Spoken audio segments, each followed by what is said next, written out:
Hello everybody, welcome to episode 3 of The Vibe. Today we have joining us Mike Rønan. What's up, guys? He goes by Rønan behind the decks. Mike, thank you so much for joining us. Absolutely, thank you for having me, man. Of course, our pleasure. We'll get some background information on you to start. So how old are you? Where are you from? Things like that, go ahead. I'm 25, I'm from Grand Rapids, Michigan. So I've Local been boy? living here for the last 7 years or so, but I've been here most of my life. I lived in northern Michigan for a bit for high school. But Okay, right yeah. on. So do you live in Grand Rapids then? Yes, Okay. I live downtown. Downtown, right on. So how did you get into the EDM scene? Well, I originally wasn't at all in EDM. I was kind of in more of the singer-songwriter genre and scene at first. And then I had friends of mine that had started kind of branching off and doing electronic music, throwing some after parties, and then I kind of seemingly followed suit with that. Okay. So there was a few after parties where friends of mine had asked me if I would ever like to try it, which was mostly like hip-hop and 90s music, kind of like, you know, just to play to a crowd. Sure. And then that evolved into me getting more into like clubs and learning how to mix more house and techno type musics, and then eventually proceeding into the heavier musics that I kind of produce and spin now. Okay, right on. Sweet. Yeah. So what was kind of like your first, like, okay, I really want to do EDM? Was there like a track or an experience at a venue? Yeah, believe it or not, it sparked itself kind of actually back in high school for me. I had a roommate of mine named Troy who, I still talk to him to the day. I went to a boarding school, and so, we didn't have a lot of contact with the outside world as far as learning new music, and so Troy, my roommate, really liked dubstep. And he started kind of showing me stuff with, Skrillex when it was first coming out. Mm-hmm. I remember playing Claypax and Tiesto, okay, and a lot of like reggaeton dubstep with like Rude Boy and Zion I, and a lot of the older dubstep genres as they were starting to come out. And he was the one that kind of really like forced it on me. I was reluctant actually at first. I really didn't like it at first. Yeah. It took a second for me to kind of like adjust to this, more electronic that was heavier. It was more.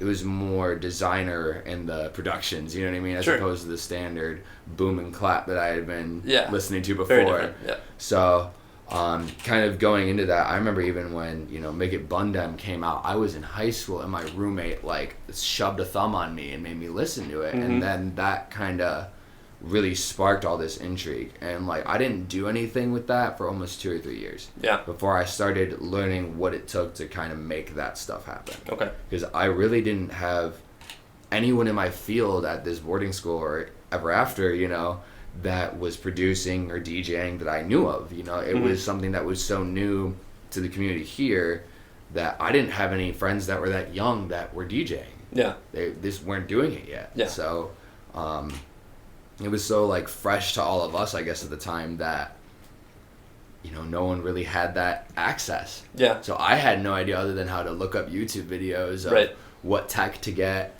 what programs to use. And then that kind of, once I started getting into Rekordbox, I never had the area of Serato. I never had virtual DJ or any of that. I looked, what do professionals use right now? And Rekordbox was like the first thing that everyone came up, and I like pride people that use Traktor and Serato, and I can use those programs kind of, but like I only ever had Rekordbox. Okay. That was what I went straight for. Okay. And it was like the hardest, most complicated foreign knowledge I've ever had to like experience, and getting into that was definitely difficult. Yeah. I would say, because there wasn't many people out there. Right. There wasn't, a whole group that meets twice a month, Mm-hmm. for a help group for this. It was just kind of like a hearsay. Yeah. So from early on, you kind of knew you were going to do something with music. You weren't sure what though. Yeah. Okay. I would say that I chased it just in the general sense of what I thought would be something that I'd be fit for. And, I was in bands. I tried that for a while, being a singer-songwriter. Mm-hmm. I tried having almost like a little bit of a solo career and playing on like patios and porches and bars. Really? And I really liked it for a bit, but it just, after a point, the interest wasn't there. I felt like I kind of hit a wall with progression and being able to make my music in a certain direction. So I kind of like took a step back and was more like, okay, you know, what else can I do and what do I like to do? And when I had started having these experiences playing parties and things with friends, that had like sparked a whole new level of, okay, there's this whole other facet to this over here that you haven't touched on. You know, why don't we go try it out? And I fell in love with it. Oh, yeah. You know, honestly, man, it was like a whole new sense of fulfillment for me in music. So, right on. But yeah, for real, it was a very heightened sense of, okay, this is more impactful right now. I know that, you know, maybe if I was born in the 60s or 70s, I would have been probably crushing it, you know what I mean? But that's not the point. It was more that right here and now, this is what people really enjoy. Yeah. And it brought me a sense of kind of happiness to make other people happy. And it is hard to once you fully dive into it and get big, but you can start out on simple things like apps and stuff to just to DJ, really, right? And it's very accessible. And I tell everyone, but even from when I started, you know, there has been like such a big like gap in everything. Can we get the dog? Oh, no, he's fine. Okay. He's fine. He just wants some FaceTime, that's all. And so, I Otis, know. come here. Odie, come on. Don't distract him. You're so sweet. We're in the middle of a podcast, dog. Come on, damn it. Go over here. Anyways, though, yeah, it was really just like a huge kind of, I don't know, growth thing to get into that, as opposed to like trying something that I almost felt was like dying. You know, like I love the whole, you know, John Mayer-esque or, you know, Dave Matthews Band, but like stuff like that has just been, you know, in an economic sense, like on a steady decrease in these last couple of years, and it's so much harder and harder to make it being that way. Right. And I still wanted to impact people, and I don't necessarily know if I ever want to be to a level of that height. Yeah. But being impactful and having something that you stand for was something that I always kind of wanted. Right on. I don't know. I always wanted to be able to like kind of have a point of what I was doing, as opposed to just being at a patio. Yeah, and it's playing not all cover about the money, songs. right? Yeah. It's more than that. It's a lot more than that. Honestly, and I will tell people wholeheartedly, I got paid a good amount of money to do those patio gigs. Yeah. But comparatively, I've been totally fine with sometimes even playing for free. And Yeah. I played for free because there was a young man named Michael Mormon that passed on December 3rd, which is my birthday this year, and we had the large event at Log Cabin. And we did a benefit show just to help raise some money for the family to be able to pay for the proceedings of all that. Which was, I mean, I didn't find out, to be truthful, until almost 2 days after. But once I had found out that it happened during the night of our event, it was actually the morning of, but it had happened the same day as our event. You know, I really felt like I knew Michael well enough that I was like, okay, can we do something about this? And I had a good friend of mine, Gideon, approach me and say, you know, we want to do this for the family. And I said, I'm there for free. That's awesome. Without question, you know, because there's times, you know, when it's not about money, you know, where I'm not looking for some big payout. I'm looking just to make a little bit of a statement. I like actually had some weird promotional issues, so I couldn't announce that I was on it because, I had to play with Dogma and Elevated the next night. It's big. So big I show. had to kind of play like back-to-back nights, but it was more just because I wanted to help and promote it as much as I kind of could in the meanwhile. Right. Without taking away from what I'd already been for my prior obligations. I have to, you know, give credit to like, you know, Dan and Dennis and you know, Elevated, those guys, and Dogma, obviously Dan. Really, like, you know, they put on such a good show that I don't want to ever take away from what they do. They did such a good job. And like, you know, I even know Dan just had another Intersection show announced today. I saw that. That's awesome. It's huge. Tyler and Derek and Brad are all on that show. Yeah. Shout out to all of them boys. Yeah, it's going to be at the Mint at the Intersection, right? Yeah, get them. Yeah, they'll have pre-sales, I'm sure, too, so make sure to get out. January 17th, I believe, is the date. Right, so, yes, I believe so. Up. Sweet. So that's awesome. You know, I feel like you've really got a good heart and a good head on your shoulders, and I'm super excited you want to do this interview, because that's the type of people we want on here, is the people who really care and know that it's more about the music. It's about not only just the vibe, which is, you know, the title of our podcast, but you can do so much more with it when you fully invest. And a big producer in the game right now who I think knows that is Grizz, who's also a local guy from Detroit, who just had his Grizzmas event. So for those of you who don't know, he does a 12 days of Grizzmas, where he basically will throw free shows, give back to the community, and does all these other things, you know, I'm sure most of it out of his pocket, but for the benefit of the community, and that is so important. I think you execute that like you just said, with that free show, and Right. and that's really what it's all about, is the community and being willing to give back and not get anything in return, in a sense. So Yeah. that's awesome. So I still want to stay early on in your career. How long after high school, since you graduated high school, did you pursue college? Because I know you are currently studying at Los Angeles Film School for music production and engineering. Was that a quick process right after you graduated, or did that take some time? I went into college for a couple years, actually, immediately following high school. I went to Aquinas College at first, Okay. and I just did not fit in there to their standards. I was also, I feel as though I was young enough in my point in my life that I just really wasn't ready for college. So I started off and I just wasn't clicking in school, and so I kind of took a step back after I went to AQ, and I then took like a little bit and I went to DU, Davenport, for a bit. And I played lacrosse there. I played lacrosse at Aquinas, so I was an athlete in college for like a little bit. I honestly will tell you, especially at Davenport, I rode bench. They were an amazing lacrosse team. They were so good compared to me. Yeah, you were on the team. I was on the team, you know what I mean? So, you made it. but, with that being said, I really pursued business. I didn't have any idea what I was going to do, especially in the academic sense. My parents were both doctors, and then they are doctors. Okay. My father, who is my hero, swear to God, guys, he is my biggest work ethic inspiration I've ever had, because he has worked throughout the entire time of me being a young man and going to school, and even the start of my college, and he just retired actually. Finally in October. Congrats, it's awesome. Yeah, October Good for 3rd him. he retired on his birthday, which was awesome, super cool for him. Sure, you had a nice celebration. Right, yeah, it was a good time. Yeah. So with that being said, though, I had a lot of family kind of matters weighing into my academic experience. They were kind of against music. And I will say this, that they were never rude or crazy or anything. They didn't try to beat me, with a scalpel or something, or come at me with some needles or something, trying to make me a doctor. It was never anything like that. They were just always very encouraging of a more financially stable career.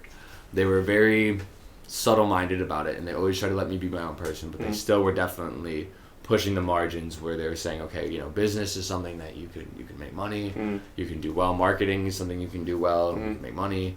So that's what they kind of pushed me into, and then I was doing that at Davenport, and I liked it, and I kind of copped out early, and I got basically this lump sum of credits to get a weird associate's from it after a year and a half, and kind of having the Aquinas credits, and then in the Davenport. And I didn't really feel good about it, I'll be honest. It was just kind of awkward, and I ended up going into student debt like every great American these days. Yep. And, that's a big thing that I feel like a lot of people struggle with, is you don't know what you're going to do, and then you drive yourself in this hole, and I just want to stop. Yeah. I'm I am so far in debt, I have no idea what I'm doing anymore. I don't know if I really want to pursue this, so I stopped for almost 3 years. And then I just started going back to school in the fall. Okay. So full time, which is crazy. Going for audio engineering and something that's more like my passion, as opposed to something that was just trying to fill in the gap. And I'm sure this feels a lot. Oh my God. Yeah.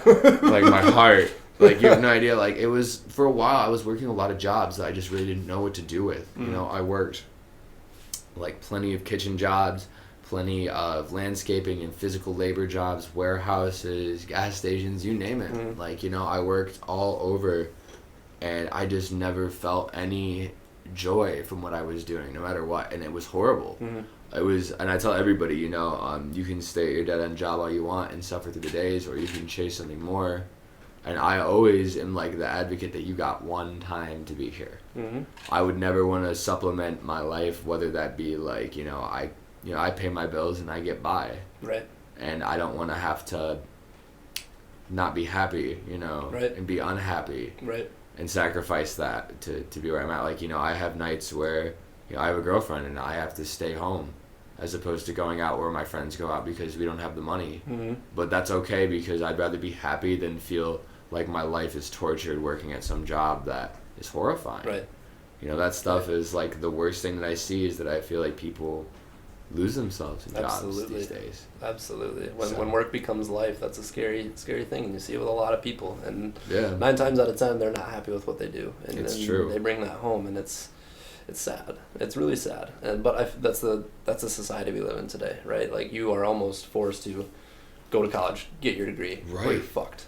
Yeah. Right? Absolutely. And that scares the shit out of people. And then once you go into that student loan debt, then you're like, well, even though I don't know what I'm going to do, I got to get something, right? You know, and for you to kind of say, no, I'm done with the bullshit. I'm doing what I want to do, and I'm going to invest my money in what I want to do. And that's hard for people. It really is. And I'm glad to hear that you kind of took that step and was like, no, I'm doing what I want to do. You know, fuck it. And then, granted, like you said, your parents weren't, I wouldn't say not supportive, but not to the full extent of just like, do it, go do it. But you had the onus to be like, I'm gonna do this for me. Sure. Right? And that's at the end of the day what you have to do, and in my opinion, that's awesome. So I guess how is school going? So I touched base on where you're going, and that's the Los Angeles Film School, and you're taking online courses. Yes. How's that experience been? It was difficult at first to almost get into this regimen that you don't have to go anywhere. Well, first, I guess, how did you hear about it?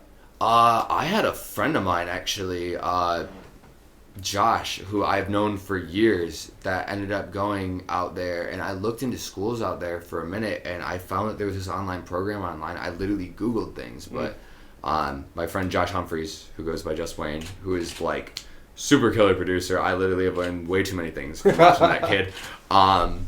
His music is unbelievable, but he had gone out there to school, and like it sparked my intrigue. Okay, what schools are out there? And I started looking more into it, and then I eventually found the program that I'm in now. But yeah, going back to kind of the start of it was difficult. To not go to a classroom, to not be seeing these professors, to not be handing in assignments. Everything is digital. Okay. So there's no real interaction other than live lectures and live seminars once a week. And then, we have projects that we have to sometimes turn in that are live reports or live projects, but that's not every time. It's mostly just written Q&A and following certain instructions, doing certain things. Do they have like a Blackboard and discussion board and things like that? Similar? Yeah, so like chat rooms and message boards. You can always reach out to your professors, which is super awesome. Yeah. They're like amazing with getting back to you. If anyone is ever wondering of a school to go to, I encourage it, especially with the first real month, is a lot of structuring of how to get your life more organized. That's like a big thing I feel like that the youth struggles with, is how do I get my life in order with all the technology that's in front of me. Yeah. Like, and it almost taught me how to better use like things like my Google Drive, things like my iPhone calendar, things that I wouldn't normally use as efficiently as I would, but it gave me a structuring that would help with me being accountable for my school. Right on. So a lot of that first process was not much music, but more or less getting all of the basics down to where you can be successful. And I fully encourage people that these principles that they teach you apply to almost everything. Yeah. That's like a big thing of it. It's not even just with school. It's helped with me to be on a better like diet and regimen. Sure. Like I actually have been like starting to, I have a dog at home and I walk her every day like because of that schedule actually, because it encourages even so to do small things, small tasks in the morning that are non-school related that, studies find, right as you wake up, doing a small tasks increase your productivity throughout the day. Like that's one of the things. Not only did I have obviously learned that, I feel like it's a hearsay thing that everyone knows that, but but they encourage that even to put in a schedule. Like for like my Google Calendar, I have that for my wake up. Right after my alarm, I have 15 minutes to do something. Right on. And then I have an alarm set, and it says, "Did you do your first something?" So like that's simple, but it does make sure that you do continuously be productive. Right. Because I feel like a lot of people, especially in Michigan nowadays, I've gotten kind of in a depressive status. It's easy to do with this weather the way that it is, and not really being able to go outside. Yeah, it can take a big toll. And I've been seeing, I actually read a report. I actually talked to my parents over dinner last night about the depression report for Grand Rapids. I don't know if anyone else I saw that. Been informed of that, but that is just unbelievable. I wouldn't have thought. I mean, Grand Rapids seems like it's a great vibe place. Right? I full-heartedly agree. When I saw that and I read it, I was taken back at first that was our city. Yeah. I was like, is it really that bad? Yeah. Like, I don't feel like I'm that depressed. Right. I don't know. I try not to be, but right. Exactly. Yeah. But it just goes to show you never really know what people are going through at the end of the day, right? That's another big thing. So you said you started school this fall fall? Yeah, I started in October technically, so it was like. Did they do semesters or trimesters or things like that, or? So the structuring for class is a little bit different, and I've had to explain this to a couple people. So I feel like I've gotten kind of decent at explaining how to structure, but it's like it's very accelerated. So you take one class a month. Okay. And you basically crank out a whole class in a month. Okay. Sometimes 5 weeks, depending on what it is. Okay. But it's very intense in that course, whatever it is, and you're pretty much like you have to get it. You really have to, and they make it tangible, and that you can communicate with your professors well enough that it is totally doable. Yeah. But you do have to be like on top of your work. You need to be turning in assignments. Like I tell everyone, you get grades and things like that. Absolutely. Yeah. And I spend 30 to 35 hours a week in school. Wow. But it's online. I'm at my apartment. Mm-hmm. I am. And people are like, you don't go out and do anything. I'm like, I know. You know? And I want to be, but, you know, with student loans and things like that, I had to take out a couple more loans just to be able to do school. Yeah. You know? And that was a big thing. Like, I had to make that financial decision at first. Yeah. And that's, in this day and age, frightening. So I didn't even know if I really want to do that shit in the first place. You know, like, I see people struggle with student loans sometimes 10, 12, 15 years after being in college. You know, my dad even would tell you that he didn't pay off his medical school bills until he was 31. And he got out of school at That's 20. A doctor. Yeah, you know, that's a doctor, bucks, guys. Right? That's he's guaranteed making some, I'm sure, you know. Yeah. And I don't know how that works right away, but, like, you know, how I see people when they first get out of school is, like, you still have to develop this workers' rapport. Yeah. To be able to do probably even half of what you really want to do. Right. You know, and some people don't even make it to the point of that. Right. In my experience, I graduated college with $18 in my bank account, and I paid a year and a half out of pocket. And it was because luckily they had payment plans and things like that that was the only way I was able to do it. And I was making enough at the time where I could do that and, you know, live on my own. But, you know, I'll never forget that day where I graduated and I was barely had enough to get by. But, you know, once you finish, you're just like, fuck, now I'm done. But then, oh wait, you have all these student loans and those payments can be pretty big. And unfortunately, I didn't have to take out that much, but I hear, you know, some of the stuff that people go through and the amount that they have to pay back, and it's just like, it is a crisis. It is. It's a crisis at the end of the day. And I think we'll change vibes here for a second because that got pretty depressing. So we got pretty political. Yeah. I feel as though I don't know how we got that far. We'll lift it back up here. So school's going good. You feel like school's going great though. On another note, you know, you definitely feel like it's something that it's worth the money. Yeah. Right? Oh my God, it is. It's so worth the money. I ended up getting a scholarship for school, which was a big thing. Nice. I had talked to some of my financial advisors, and, you know, I had let them know that I had already been doing, you know, electronic music and performing, and I had a weird call from financial aid saying, have you looked into our scholarship programs? And I said, you know, not really, and I haven't really touched any basis in that, I hadn't thought that far ahead, so no, I haven't really. And they said, well, like, you should maybe consider coming out here and talking to some of our professors about maybe getting you a scholarship so that you can pay off some of these costs, because, you know, it seems like you've already gone to school, and I had a whole conversation with someone about how I had my experiences with student debt and how I didn't want to spend, you know, crazy amounts of money on college again, and I've ended up going out there for a 4-day period, which is awesome. And I sat down with a couple of academic advisors, and I showed them kind of a portfolio. It's called an EPK. Most artists, DJs all know what I'm talking about. Event promoters all know what I'm talking about. It's called an electronic press kit. It's like a job resume that you can submit. That's what I put in for when I want to be put on a lineup for a show. So I kind of showed them that roughly, as well as some other works in progress, some other, you know, upcoming events that I was on. Things I had done in just like a resume format, and they were all over it. That was like the biggest thing, is that they were all over that I had already been chasing this without any, I don't want to say formal education, but essentially, you know what I mean, toward electronic music. And so they were really encouraging of that. And then me and I think like 15 or 16 other individuals had gotten this scholarship, but what it covers is all the tech fees for school. Oh, nice. Which is awesome, which is about $5,000 in coverage. Wow. That's awesome. Which is awesome. That's great for you, It was huge, for me. Yeah, I was really thankful of that. I think that, you know, it was like a big blessing. I don't know, I got that actually really recently, but that's based on, you know, grade point average from schooling, and as well as, you know, I had an okay GPA in high school, enough that like, you know, I had above a 3-point, so like that was a thing, so that was a requirement. Yeah. And Yep. I had to take a couple music theory tests. That was a big thing that I encourage people, if they want to go to school for stuff like this, is to learn about those things as prior as you can. You know, I formally regret not learning more prior to going to school, but I did well enough on my testing that, you know, I got this scholarship. But music theory and those fundamentals are something that are so important that I tell everybody, you know, just watch a few YouTube videos. It's very systematic. Yeah.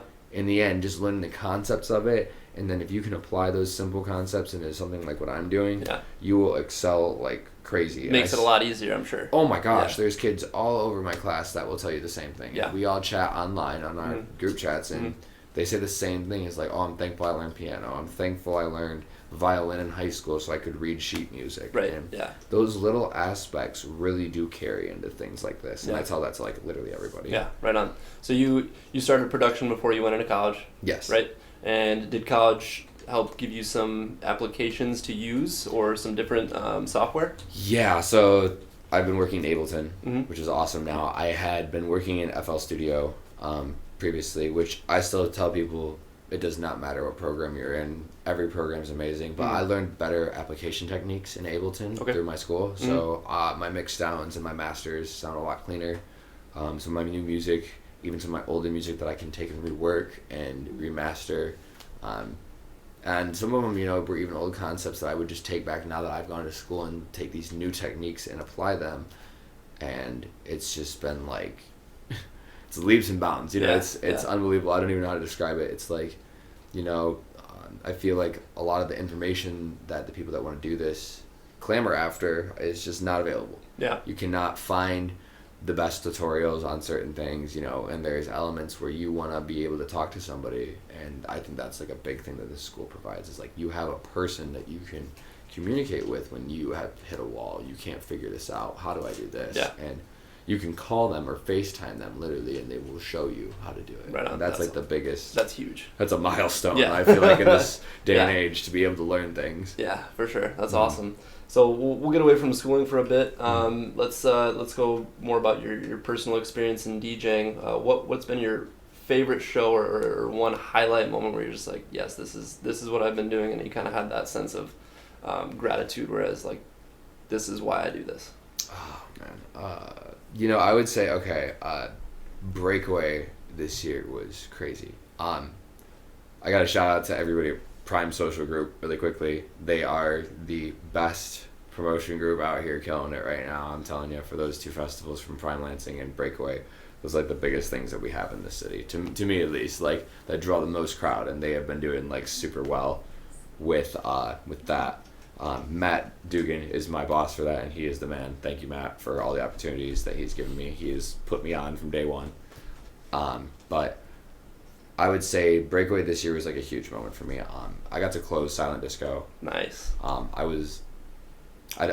freaking hate saying this because I sound like a jerk, but I was top of the flyer for closing for Saturday. So my name was the first name, and that, I don't know, like every DJ is gonna hate me for saying that like that, but to me that was like it was a good feeling. Like, and it was just because this is my place that I've lived my whole life, and I had always talked about that I wanted to play a big set on top of that hill, like before I ever was even playing anything, like before I had ever played at a club or before I had ever gone anywhere and done anything with a show.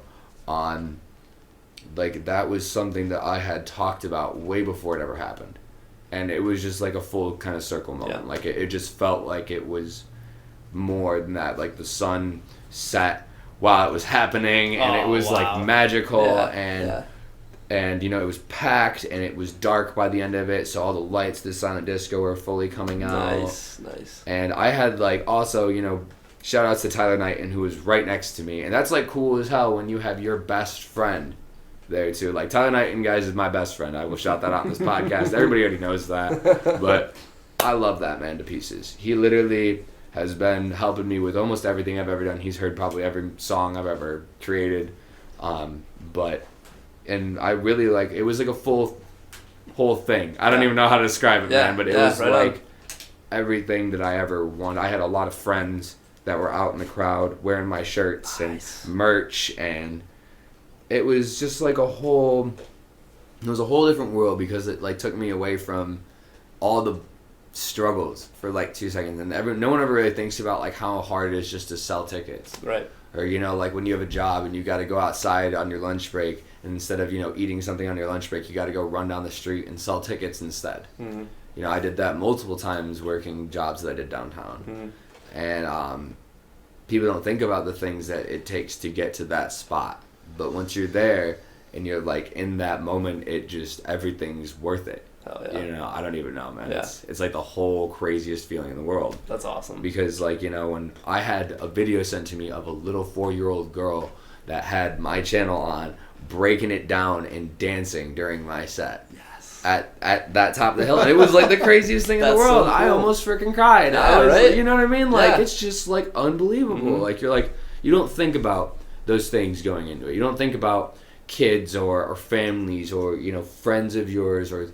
I had a friend of mine tell me, like, thank you for playing the song that I showed you. She was there and she listened the whole time. I haven't seen her in 2 years. She came up to me after, and it was just, like, another moment that's, like, that sets yourself apart, mm-hmm. from these things that you don't even, as a DJ, I don't think about all the time. I don't always think about how I affect other people, but, like, when I'm shown how it is, it, like, almost, like, rips my heart to pieces in, like, the best way possible. You know what I mean? Yep, like, absolutely. It's crazy to know that just by hitting a couple buttons that you can make a difference to some people. Right. Yeah. Yeah. I don't know. That's super cool. And I feel like you feel more connected. Like for being up there and DJing, that's kind of how you see it. But then you get after the after effect, mm-hmm. the ripple effect, so to speak, of how you fully impacted the people who actually listen to you. That's super cool. Right. That's super cool. It's magic. I don't even know. That's like the lamest, wackest thing I could probably ever say, but it is truly magical. Yeah, I get it, man. I get it. That's awesome. How about favorite artist right now? Who are you looking up to? Man, favorite artist. I gotta say, that's a tough one. It's a fully loaded. There can be more than one. That's tough. I would say Company. Really? Okay. Company, and the other one I gotta say would be Sam Lamar. Okay. So Sam Lamar's a little bit less known. But, I haven't heard of him. He is touring right now with Kaiwachi. Okay. He is the touring opener. He has a US visa temporarily. I got to hang out with Sam at Electricity Nightclub the other week, and I brought him French fries. And I'm not lying. That is like it's a real story. Nice. I hit him up on Instagram. Yeah. I follow him on Twitter. Okay. And I'd seen that he said that I had a fan drop me off French fries at my show last night. And so I hit him up on Instagram and I said, hey, can I bring you French fries at this show? And he was like, absolutely. And he like fully responded and that's was like, awesome. Yeah, you can totally bring me French fries. And so my girlfriend and I were already planning on going to this show. Mm-hmm. And she got really mad because I ended up sitting backstage with Sam Lamar like the whole night. What? Swear to God, guys, what? It was crazy. Oh, that is crazy. He was super nice. Were they McD's fries? They had to be McD's fries. Yeah, they were McD's. Yeah, of course. Is that even a question? It was like a whole bag full too. Like I got like 3 extra large orders of fries. Like it was horrible. But because I look like an idiot. I walk up to the front door and I'm carrying this big bag of French fries. And the bouncers are looking at me like, "Are you for real?" And I go, "I'm bringing French fries in for one of the artists tonight," and they're like, "You're for real?" And I'm like, "Yeah, no, I'm serious." And I showed them my phone with Instagram. They didn't believe me. Yeah, okay. And they took the French fries. Oh, no, so you were crushed. Right, so I'm super sad, right? So there's me. Oh, what was me? Yeah. Sam's got the French fries out, but he sends me a picture on Instagram saying, I got the French fries. And he goes, where are you? And, like, shoots me a message and he goes, where are you? And I'm like, I'm out here with my girlfriend, yada, yada. And he came out and he found me. Like, he came out. Hood up and everything. Why this community is so fucking great, right? Wild. Yeah. Super crazy. Over French fries. Over French fries. And he came out and, like, met me kind of near the front door, and he didn't have any idea what I looked like. We've never met before.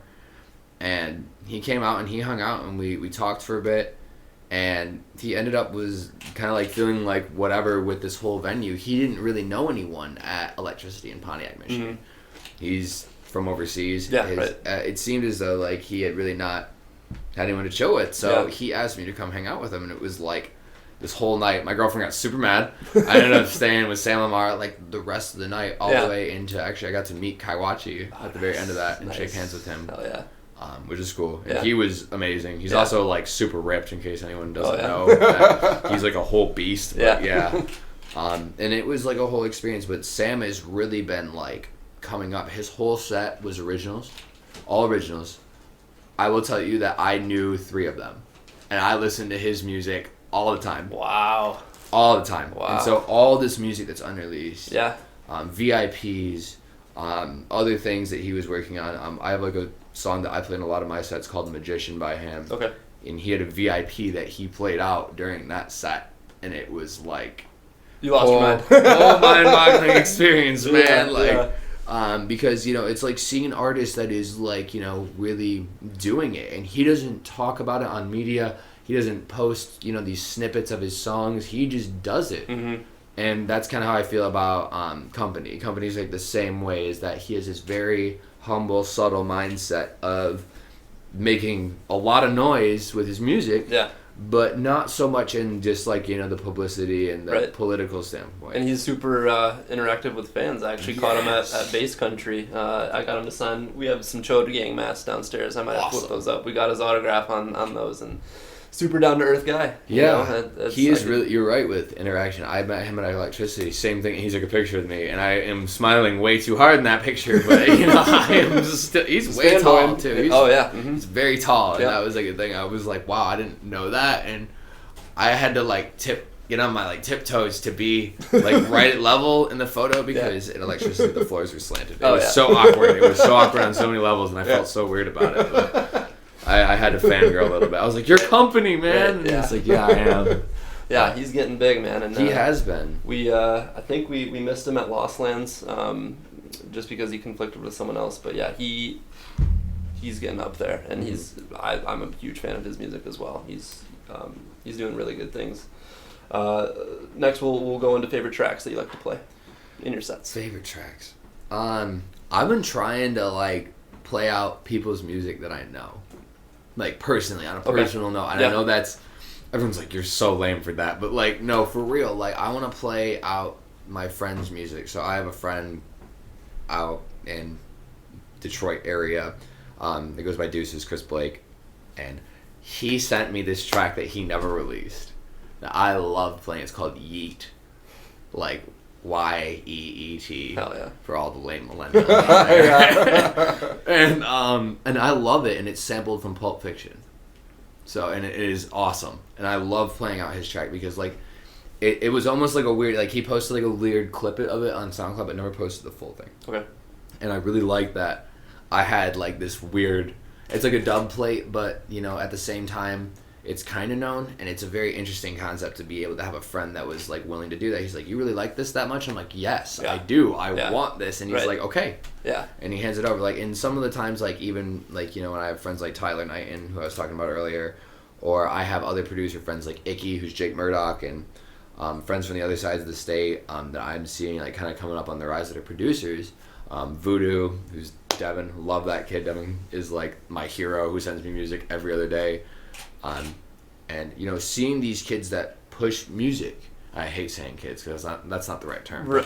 These really talented individuals, to be honest, make so much music, and it's like being able to see how people evolve and how they kind of develop as artists, make me want to push their music more. So like I actually like personally have been really digging on like Voodoo, who's Devin. His music has been like off the chain lately. I was just talking to him earlier today about how he has like been coming so far as a producer. Same with Deuces. Deuces just had his first headlining show at Electricity. Oh wow, nice. Same with my friend Ace Smith, who is like killing it. He just has his first show with support from Car Power from Grand Rapids and that one. And a lot of these locals that are getting these headlining shows because their productions are crazy, and I am so for working with these people, let alone like playing their music, is like I feel like honored to like be near them to be doing this. Like I had Ace Smith sent me a couple of tracks and I played a couple of his new songs. He has a collab with Super Future that's like phenomenal, and the kid's out of this world, and he totally deserves that headlining slot because it's one of those things that when you see the people around you grinding hard and doing these things right, then it's just like it's almost more meaningful than to play it for the people that are actually already making it. Yeah, because the people that are already there have already made that name and that kind of demographic for themselves, but the people that are growing into that, I just wish that they make it. I don't ever wish the worst. I always wish the best, because half the time I've never really heard someone get worse as a producer. Yeah. I don't think that ever really, right. I don't know if that really happens, but I've never heard someone like have like a down spiral where they go so far down on themselves that they need to like have someone approach them to fix it. Yeah. I think that with like someone like Harpow, whose rise has been crazy, or someone who like Nick James, Super Future, is just crushing it, you know, and doing all the great things that he is with Samsara and his tour with Rekno and all these things. I think that seeing the individuals that are out here doing things like that, like, almost motivate me as an artist, you know, like saying this is feasible. Absolutely. It's doable. Like, it is hard. It's a lot of work, but it's able to be done because I can't tell you how many people I've seen that are just doing amazing things out here. Like, you wouldn't believe, like, I saw Derek Colbert is posting that he's playing in Texas, Austin, Texas. It's awesome. That's crazy. Crazy. Yeah. I saw that Colin, who's Flat Stanley, is playing in Colorado for Manic Focus. Wow, that's awesome. Which is crazy. Yeah. Like, shout outs to both those guys. Yeah. Like, you know, and seeing friends, not necessarily friends, but people that I know in my community doing those things almost push me as an artist. Like, and like playing even some of their music, like, it's just like more humbling than playing some of these headliners that are already out there crushing it, because seeing my friends or even my community thriving in that way just makes me happy. Absolutely. And I wish nothing but the best for those people. Right. Like, I'm like, yay. Yeah. Like, I'm like top of mountains promoting those people, because I wish that more people would understand if we just gave legs up as opposed to tearing trees down. It would do a lot of good for the whole building of a community. And I really feel like the EDM community is trending in that direction, whereas, you know, like you said, people are willing to give you their music to play in your sets, you know, without this, like, you can only play it for, you know, blah, blah, or only play this snippet. Like, just play it, right? Like, get my music out there, and it's definitely more of a cohesive relationship between DJs than it is, you know, bashing each other or not wanting each other to succeed. It's definitely, this is a community, you know, we're all in this together, and shoot for the stars, and everybody supports each other, and that's what's awesome. That's great to hear. That's really great to hear. And that's kind of why I've stuck in this community, because I've always felt that. I've never felt, for the most part, there are some DJs where I look at and I'm kind of like, probably not a good person, you know, in their normal life, and it probably the ego kind of got in the way with that. But and then not saying that it's you know, that type of lifestyle, it's easy for that to happen for sure. And you see it with a lot of big name artists, not just in the EDM world, but you know, for the most part, I feel like a lot of the people just kind of get it. They understand that, you know, we're all in this together, and it's not, you know, I'm headlining and you're opening. It's we're playing a show together, right? Right. And it's just, it's got to be more communal in that regard. Like, especially like when anytime someone sends me a song that's a piece of you know, to me at least as a producer, because I know how much I put into my music, and if you even put half as much as I try to put, you know, then you're putting a lot. And I know that because I've had plenty of times where when I smash my laptop in half from having Ableton crash or FL crash or CPU driver issues or a million and one other things, but like having those moments where people are almost letting themselves feel vulnerable. Like, let me send you this. This is something I'm working on. What do you think of this? Like, I have people that send me things sometimes, and they're like, what do you think of this? And they ask for my opinion, and even getting asked for an opinion is like humbling in and of itself. Like, you're showing me something that you're not ready to show the world, but you're comfortable showing me. And I may not be like the biggest artist in the world, but I can take pride in saying that I feel like people sometimes take the words that I say into consideration, and I've definitely been there for a couple bangers being made, you know what I mean? And I really enjoy that aspect of being a part of, you know, hopefully something of you, like, in the end. And that's super odd to put into context, but you know what I mean? Like, it's being a part of something that you are trying to express. And I'm like all for whatever it is, whether it's music, art, or, you know, you want to sit at a desk and be like Michael Scott from The Office all day, and if that's what really makes you happy, then please do it. You know, and those things are like how I see these artists growing out here is like kind of like the real growth of being able to chase what they want. And it's not so much, you know, making everyone else happy, it's making themselves happy to make the community around them happy. Because I learned for a long time that you can try to make your community happy and you can make yourself very upset. And that's real. You can put yourself all out there on the line 24/7 for your community and be miserable when you go home still. And I had to learn that by doing that, by putting too much of myself out there. But when I found that kind of more of a balance between a work and play almost environment of being able to give back and being able to enjoy what I'm doing in my expressive art, but still be obviously financially stable, and you know, plenty of other things along the way, you know, relationally with both, you know, girlfriend, friends, family, etc. There was a point definitely even within DJing that it was like I was doing it too much. I was playing 2 to 4 shows every 10 days, and it was horrible. And like now I'm even having to like try to limit all of it. I don't know. It's horrible. That's a big thing, especially in the EDM world. Is mental health, and what are your thoughts on that and taking care of that specifically? Mental health has been like a big thing that I've been really wanting to like. I'm glad that I got to be able to come on this and talk about it.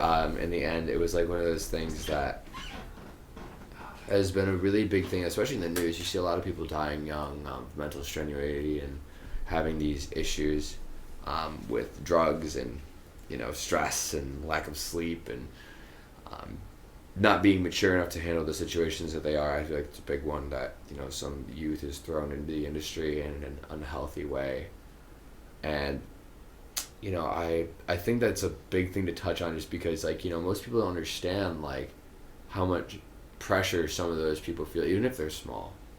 You know, it kind of goes back to the whole vulnerability thing, is that when we go up there, you know, we're putting a piece of ourselves in front of people. Like, I can't imagine having, you know, someone boo in this community, because that would be horrible, you know. And that I don't think I've ever gone to a set where I've ever heard anyone boo at an artist, but it's one of those things that when we get up there, we almost like think about the worst, you know. That's horrible, that's like absolutely morbid, but you have to like always in your mind try to be your best, and the amount of pressure that goes into that, like even if you're just playing an opening slot at a show, it's a lot, and it's a lot of anxiety, and it's a lot of worry, and people sometimes don't even take that into consideration with supporting these locals. Like, I mean, I see plenty of kids out here that just want to get a show and want to do it so bad, and then once it comes to shove, I've had people that want their first show and not even show up. You know, when Tyler and I've worked at the cabin and booked events, like I've had plenty of weird instances where weird circumstances for trying to give people a shot, and they don't even know how to act, and they either don't treat it the way that they should, or they sometimes don't even arrive because of fear and otherwise of rejection. And I understand that a lot of the mental stigma around being a DJ is that like you're a jerk and you're big and you're bad and you don't listen to anybody, you don't play song requests, which is really true with most of us, because I swear that's a huge thing and a huge problem in the DJ community.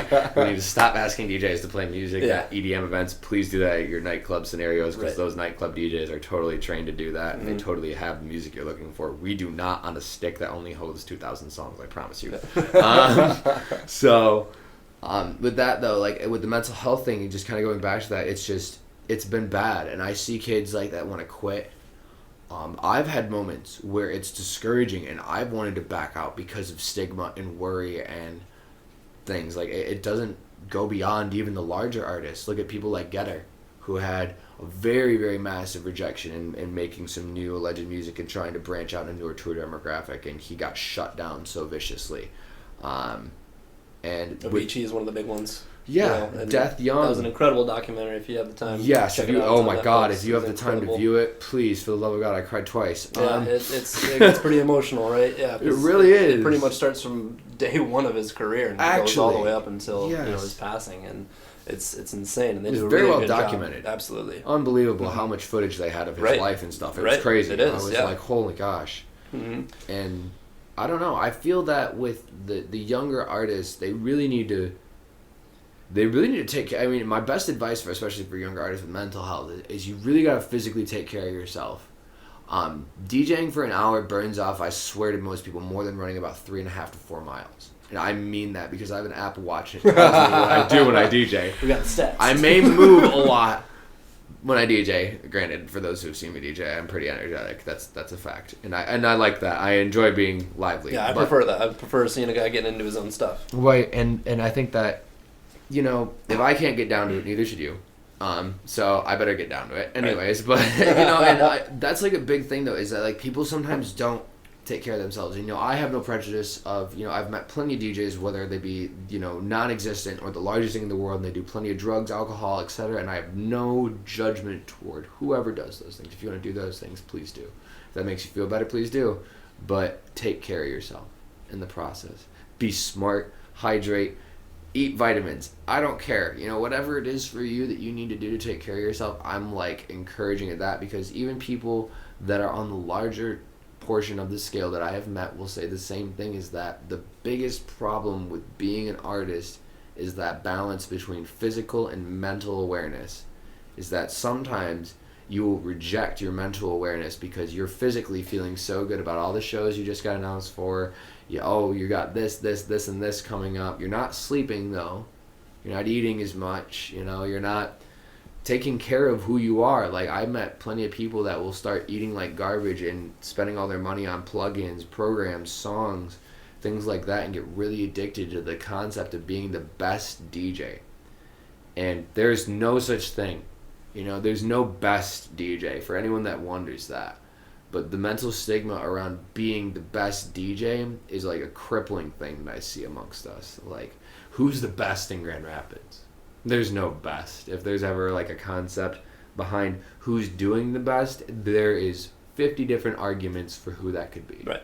And I admit that. Mm-hmm. And I don't even know if I'd be considered for any one of them. Yeah. But what I would say is that kids struggle with trying to feel like this competitive sense of, oh, I need to be better and I need to get booked more, and the fact that I'm not is horrible, and they blame themselves. And that's where we see these downfalls and these kids getting upset.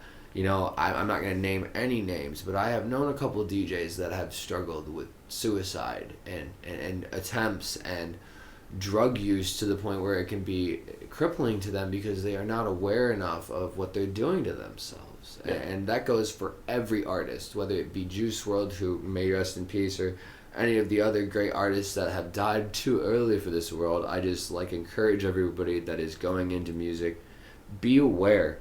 This is more of a drug than most that you'll take on your street. Mm-hmm. And surround yourself with the right people, right? Right. And I think that's a big part of it too. You can get pressured into doing things that you don't want to do, but you should listen to that moral compass, because it's going to save your life. And people around you too is a big factor, man. Like, when you touch on that, it takes a village for all of us. Mm-hmm. Whether you're an independent artist like me, or you're a duo, or you're a band, it always takes a village to create the successful things that any one of you guys see on stage. Yep. It is a community. Yeah. Yeah. And it's crazy. Yeah. You can only go as far as the people you surround yourself with, and it sounds like you've got a good core group of people who support you and look out for your best interests. I love them to pieces. Go ahead and shout out to anyone. Oh my God, I have too many. You've already shouted out a lot of people. I've already shouted out so many. But yeah, let me just kind of go down. I guess I have a couple that I'd love to thank. These hoodies. This is I can't believe I'm doing this product placement. I feel like I'm in a movie. But I have an amazing sponsor that's worked with me since I started. His name's Brennan, and he owns Ancient History, based out of Kalamazoo, Michigan. And he works with some of the biggest artists in the game. He works with G-Rex. He works with Wakan Festival. He vended at Wakan this year, guys. He has been one of the coolest people to me always, on the low. We don't see each other that much, but he's never been anything but respectful and considerate and attentive to anything that I ever asked of him. And these are the first hoodies. This is actually one of the first ones. Wow. It's 2 years old. Wow. Yeah, and it looks sick. It's been sick. And it's still a little holographic kind of. Right. So having someone like that was a big thing. I got people like Matt Dugan at Prime Social Group. Adam Lynn is a big one. John Hunter's another one over there. Kevin Lee as well has been a big supporter for all of the things that we've needed as artists. he was really, actually, I'll shout out to Kevin. He was super helpful during the silent disco this year. We had a lot of problems with getting artist bands and passes this year, and he was like our saving grace. So thank you to Kevin. But I have plenty of other sponsors that I would love to shout out and things like that. But I feel like I'm gonna take an eon if I have to go through them. I'll shout out to Filthy Luxury and to Night and Gin. I'm a brand ambassador for Night and Gin, and I am working on a collaborative project with Filthy Luxury, who is also another sponsor of mine. And definitely to the people at Electricity, Chris Young and Carly Powell, they're actually making a new duo and they are killing it. And I am super excited just to be able to play the shows that I have. I have another show actually that I can't announce yet, but I just got hip up about another show at Electricity, so that's super awesome. That's great. And I think that the last person I want to shout out, probably, or last two people I guess I'll shout out, would be Tyler Knight. Again, I know I'm so lame, and this is like the lamest bromance in the world, but shout out to him. He like really always has kept me in check, and he over the last year has really like kind of stepped up to being like a best friend to me, and I can't always say I've had that, and that was like really something I needed. I needed a guy best friend that was like, yo, you need to stop being angry. You need to stop doing things the way that you have. You need to control yourself. Like, I literally feel like that kid is my genuine real life conscience. And I swear to God, like I run things through him and ask him for advice all the time on, even just moral compass things. Yeah. And just having someone that's a friend that's you're able to do that with is just awesome. And not many people find that, like a person you can confide in. Right. And I encourage everybody, please, if you don't talk to anybody, find someone. Because I was really suffering. And I admit that wholeheartedly to you guys. Like, I really was suffering as a person. And that sucks, It was really horrible to feel so isolated in an industry that is so loving. Most people see us as DJs as you get all this love, admiration, and respect, but it is very lonely. It's very hard to be in a relationship for some of us because a lot of the relational aspects are derived from, he has to be a flirty, happy, bubbly person and say hi and hug everyone he sees. Right. And it can cause issues, but having a best friend throughout those experiences is something that is not really common anymore. Yeah. I had been 23 going on 24, and I couldn't say that I had any of my friends anymore that I had from schooling and stuff. Yeah. I actually had friends that were like grew up with me telling me to give this up originally. Wow. Because they went and got real jobs. Yeah. And they said, we're not coming to your shows. We're not doing this. And they don't. And I'm so okay with that. Yeah. Because they're happy doing what they were, but it was not something that they would ever be able to get. I had to actually find someone with likeliness to myself, and it sounds so lame, and again, bromance, but find someone that could level with you. And I feel like a lot of the youth and a lot of people struggle with that. Again, going back to the quick mental health thing, really talking to somebody is important. And I literally don't know where I would be without being able to finally open up to a human. Yeah. Because I had him kind of make me and say, you can't just keep suffering and not saying anything. Yeah. And it was a really big blessing. And that's the same thing I would say with the last person I'll shout out with my girlfriend, is she has been a rock throughout this experience. And we talked a little bit, obviously, of course, before we dated and were speaking for a bit, but it was a really hard thing for someone to want to date a DJ, and it's really difficult when you go out into the world and you have to flirt and say hi, and you have people that beg you to play songs at shows, and you have people that touch you weird ways, and I've had plenty of weird experiences being a DJ. Yeah. Believe me. I'm sure. But it's harder to have a spouse during that, because it not only provides a level of insecurity, but it provides a really odd sense of fear in her. And I hate that. And to the day, I do everything in my power to always make her feel secure about who she is and where she is in my life, because it's like one of those things that you don't always have the blessing to find that. And Tyler would probably say the same thing, is that finding a spouse, being a DJ, is probably one of the hardest things in the world, is because it's not because of the fact that you're making music and you're playing in front of people. It's because you have to please other people other than your spouse. Mm-hmm. All the time. Yep. And it's mostly not them. Yeah. Online. Yeah. And at shows. Yeah. But the moments that we can do, like on my birthday when I was able to shout her out on stage because she surprised me with a giant cake. It was huge. It was huge. Hell yeah. It was nonsense massive. Her and Tyler surprised me with that. And I took a physical... There is a video of me taking a handful of cake on stage while I'm playing and slamming it into my face. You didn't Steve Aoki anyone? I did not. No, I we were told that we had to clean it. Tyler immediately yelled at me and told me that we would have to clean it up if I threw it at anybody.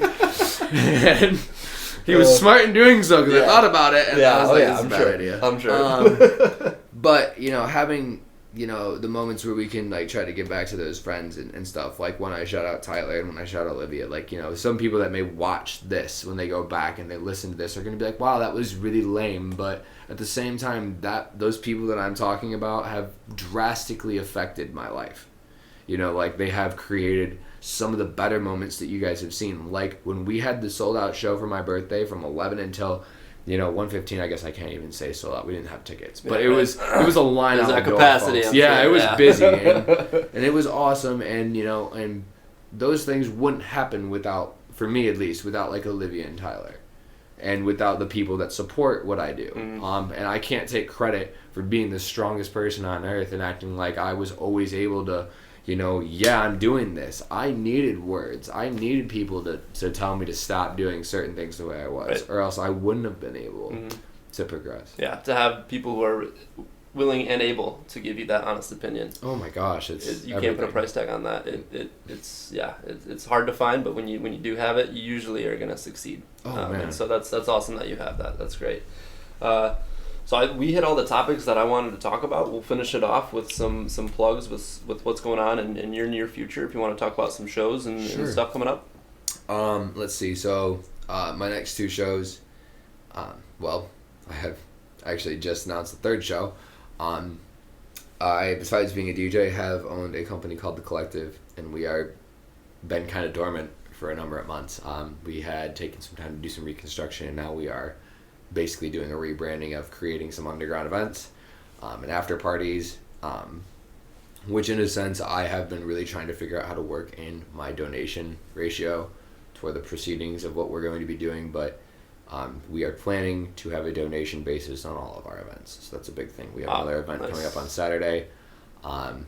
We just want to do a late night event, but we're probably going to give about 20-25% of the proceedings that we make to a charity of our choice. Nice. We're probably going to start switching those charities every so often just to try to give to multiple, but I'm going to take at least my percentage of the payout for Saturday's event, which is the 21st, with Young Hung, Tyler Knighton, and myself and DJ Prodigy. The announcement will be on Saturday of where the address is. It's just an after party from 1 to 5 a.m. Nice. It's a $5 cover charge before 2. It is $10 after 2 a.m. It's going to be late. It is a late night, so it is called into the a.m. Okay. So that is the whole theme, is that, you can be able to come to a party and you can hopefully be able to sober yourself up if you need to. Yeah. In order to be able to get home, right. or to be able to get to a safe environment. Mm-hmm. And there will be people there as well as myself, being able to help with those in need of getting home and getting to where they need to be. Right on. I'm very adamant about making sure people make it home at night. Yeah. So Yep. After that, we have Figure. I will be playing out Electricity. I'll be playing on the patio. Nice. I think I'm playing 11 to 12. Sweet. Don't quote me on that. That may change. I don't know that for sure. TBA. But that's what I've been told is something like that. 11 to 12 was the time that I was talked about originally. So Figure is huge. She has direct supports from Slime. So there'll be a couple other artists on that lineup. Icky and Voodoo. Shout out to those boys. Nice. They'll be on there. I love those guys. So we will be playing that show, and then Timeless, obviously here at the Deltaplex in Grand Rapids. I will be playing Silent Disco for that. With, I can't even name how many people are on that Silent Disco lineup, but if you're on the Silent Disco lineup, shout outs to you guys. It's super exciting to be able to work with all those people at Prime Social Group, as always. They throw amazing events, and Porter Robinson was like dream come true type stuff for me again with being able to play the Deltaplex. So that was my first time at the Deltaplex, and I do have tickets for Porter Robinson at the Deltaplex for $50. Nice. If anyone needs them. Nice. And so that I have December a few left. 27th? 29th. 29th, okay. So it is on a Sunday. It does go until 1:30 in the morning, and then we will maybe be having an after event for that as well. I don't know for certain, but there is talk that we may decide to do something afterwards with some of the silent disco artists. Okay. So right on. We will be posting about that on the collective page for those who follow it, and also on the Rønan Empire, which is my fan page, which is awesome. Okay, sweet. I love my little fan page. Hell yeah. Shout outs to that fan page from Casey Constantine. I love him to pieces. Right on. For the name for that. So that's sweet. That's really cool. What was the name of that fan page again? It's called the Rønan Empire. Rønan Empire. It's like a play on words for the Roman Empire. Right. That was it. I had a friend of mine actually, that Casey Constantine, that was the one that made the joke of that, and it actually ended up becoming a thing, and now it has like 260 members. Wow, nice. Hell yeah. It's a lot of members now, more than I expected. I think it's something like that. I need to check that, but yeah. Right on. That's sweet. That's really cool. Sweet. You got a lot of exciting stuff coming up here, and it sounds like 2020 is going to be a big year for you. 2020, I have a dozen confirmed book shows already. Nice. So Congrats. I'm excited I'm going to probably drop all the announcements for my 2020 dates probably right after the new year. I feel like I'm just going to try to focus on these last few ones before I start posting too much in the new year, but I will say that I have some really, really exciting news in the new year. I will tell you that. Okay, a couple really cool shows coming up for you guys. Sweet. And some new music as well. Yes. Right? Which we are going to try and plug into this podcast. Yes. Right? We're going to try to plug this into the podcast. So go ahead and talk about name, how it came about. Okay. The song is called Aw Geez. Aw Geez. All capital letters. And I am a diehard Rick and Morty fan. I can't lie to you guys. I am a nerd for that show. My girlfriend will tell you guys actually, if she came here, she would tell you about how when the newest season came out, I actually got it on my phone in the middle of the night because we didn't have cable or anything, and while she slept, I put the phone on the back of her head and watched the first episode of Rick and Morty. Oh my god! And that is real, and that is really true, and she totally slept through it like a champ. Right on. You're a diehard. And it was just one of those things that was too funny because she did not believe it actually did that, but I totally did. But I love that show, and I had been really adamant about creating some music about Rick and Morty. I have been wanting to sample it, and I've been hearing a lot of people, Midnight Tea and a couple other artists, sampling from that show, and I had not found anyone that used the samples that I had created off of the actual episodes. So the song is all original, other than the content that I grabbed from the show, obviously. So okay, right on. It's pretty exciting. I don't know. It should be released here, I'm thinking, whenever I hit the 100 likes and 100 comments on the post. But I think that at the halfway mark, when I hit 50 and 50, I will probably drop this song first. Right on. Just because I really like it, and I don't know, all the Rick and Morty fans I feel like will enjoy it as well. Hell yeah. Right on, sweet. Well, we'll finish with the song. Thank you again for joining us, Rønan. This has been an absolute pleasure, and who knows, maybe down the line we'll have you back on here again. So thank you. Absolutely, man. Thank you guys so much for having me. Seriously, our pleasure. Season's greetings to everybody out there. Also, happy holidays, y'all. Welcome to your nightmare, bitch. Oh, here we go. Looks like some sort of legally safe knockoff of an 80s horror character with miniature swords for fingers instead of knives. I'm Scary Terry. You can run, but you can't hide, bitch.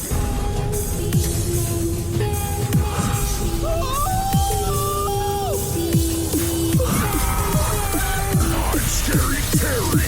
You can run, but you can't hide, bitch. We have to escape into someone else's dreams.